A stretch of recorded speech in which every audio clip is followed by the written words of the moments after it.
رجعت لكم تاني يا جماعه من معرض آل هجرس للاساس، مبادره تعالى دمياط وجمال مبادره تعالى دمياط.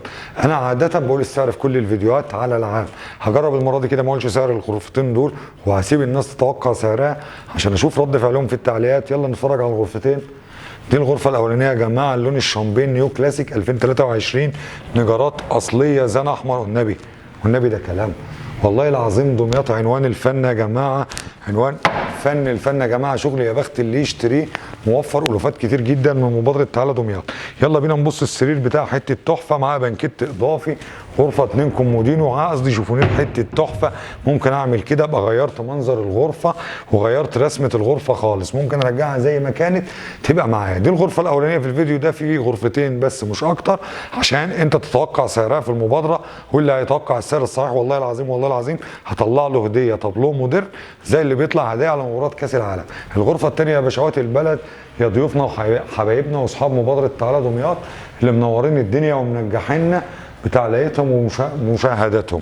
الغرفه الثانيه يا جماعه معايا من معرض آل هجرس للاساس في دمياط. في الفيديو التالي بتاعكم هسيبكم برضو تتوقعوا سعرها. لو جينا نبص على الكومو بتاعها حته تحفه، والسراحه بتاعتها تحفه التحفه، وسريرها يا استاذ انس تحفه التحفه. حته سرير راقي قوي قوي يا جماعه، هو بيشرح نفسه. السرير بتاعك حته تحفه مجمعه. توقع سعر الغرفه دي او الغرفه الاولانيه تكسب معاها طابلوه موديرن. مبادره تعالى دمياط ودعمني بلايك وشير ومتابعه.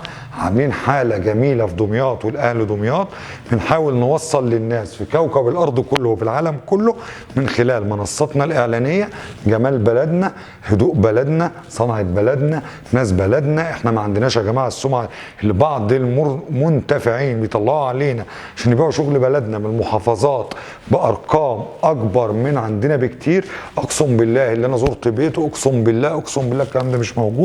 دمياط كلها اللي انا صورت عندهم واللي انا ما صورتش عندهم واصحابي والناس اللي ما اعرفهاش، الشقيان كسبان يا جماعه. الشقيان ده راجل، الشقيان اللي بياكل حلال ده عمره ما يظلم وعمره ما يفترى.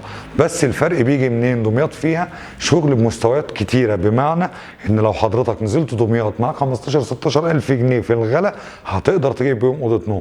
طب نزلت دمياط معاك 20 هتجيب، 25 هتجيب، 30 هتجيب، 50 هتجيب، 70 هتجيب، 90 هتطلع لشغل التصدير وتجيب. طب ايه الفرق مع ان دي غرفه ودي غرفه؟ كل موديل ليه تكاليفه وليه خاماته، ليه مستوى الدهان بتاعه، ليه التشطيب بتاعه، ليه الكماليات اللي في الغرفه. ده اللي بيصنع تفاوت الاسعار ما بين غرفه وغرفه.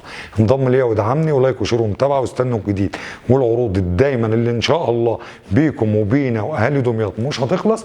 هنوريكم الجميل في دمياط على طول. مبادره تعالى دمياط هتلاقيني على يوتيوب، هتلاقيني على تيك توك وانستجرام وفيسبوك، مبادره تعالى دمياط. شكرا ليكم.